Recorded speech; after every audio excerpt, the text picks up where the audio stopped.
Well, it's starting to lose its traction a bit, wouldn't you think? It's just a function now. Like um, how how can you be shutting down for so few, suppose whatever you call them, cases?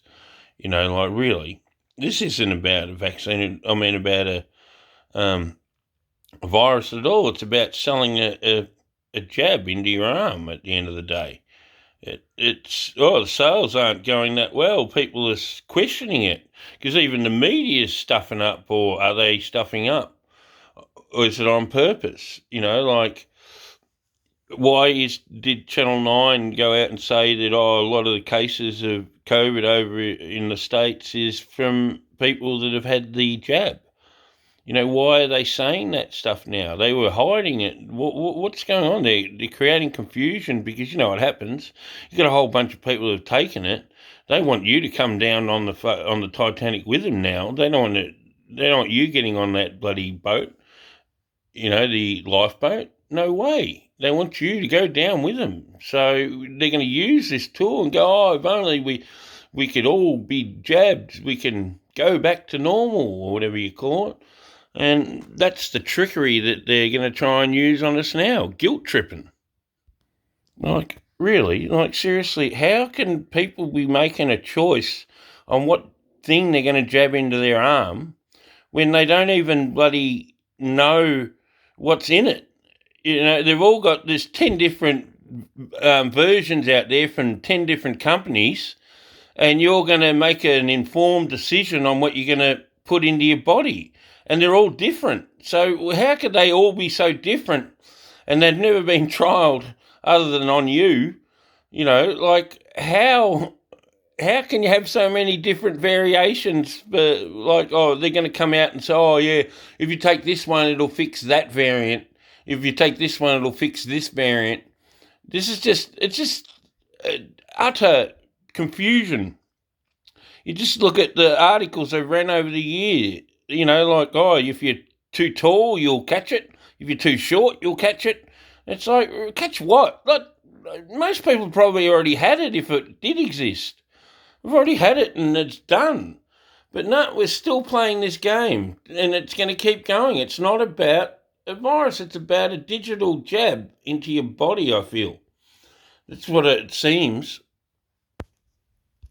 Making an informed decision. Oh, I'm a vegan. So I'm looking for the one without the dead monkey in it. Yeah, can you get me that one? Okay. I'm pro-life. Can I avoid the one with the aborted fetal cell, please? But old Kobe's getting very time savvy now. Instead of 11:59 p.m. we go into action. It's 8 p.m. this time. He's up the ante, old Kobe. He's going to bloody his clocks. He's such a punctual fellow. He'll be there waiting.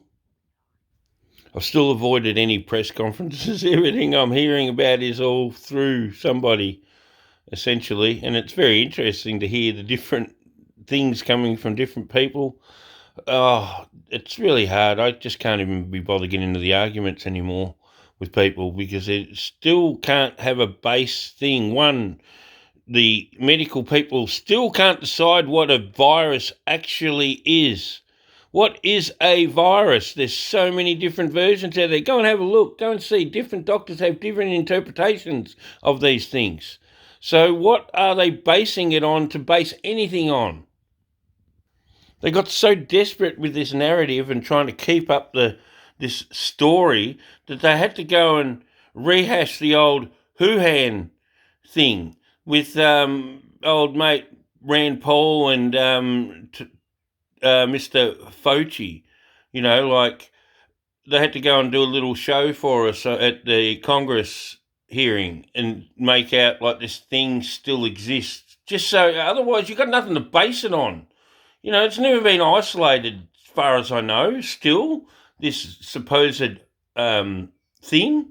So when that happens, maybe you might be able to bring some science back into the old equation. At the moment, it's just all he said, she said stuff from the media. Like, this is what it's all based on.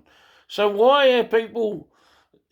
I think some people are starting to get a bit wary of what's going on now. Finally, but it's a bit late. Like, if you've committed to the jab and then you finally make that realization, I don't know what to say. Like, it's.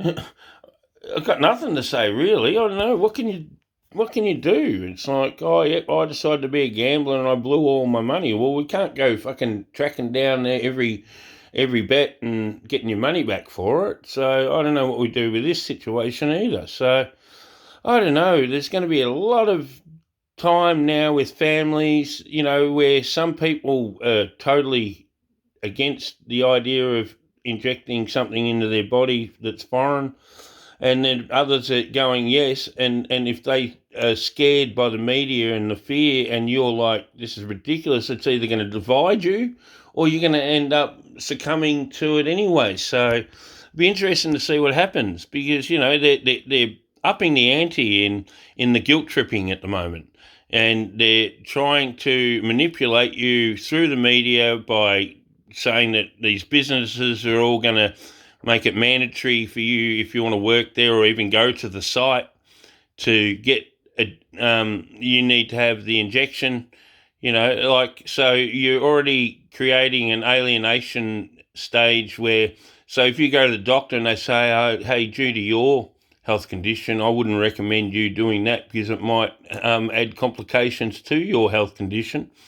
So are they going to have a special badge, a special star for them, a copper one or a bronze one, a silver one, a gold one? Maybe we go with that theme while we're at it. But welcome, the world's most livable city.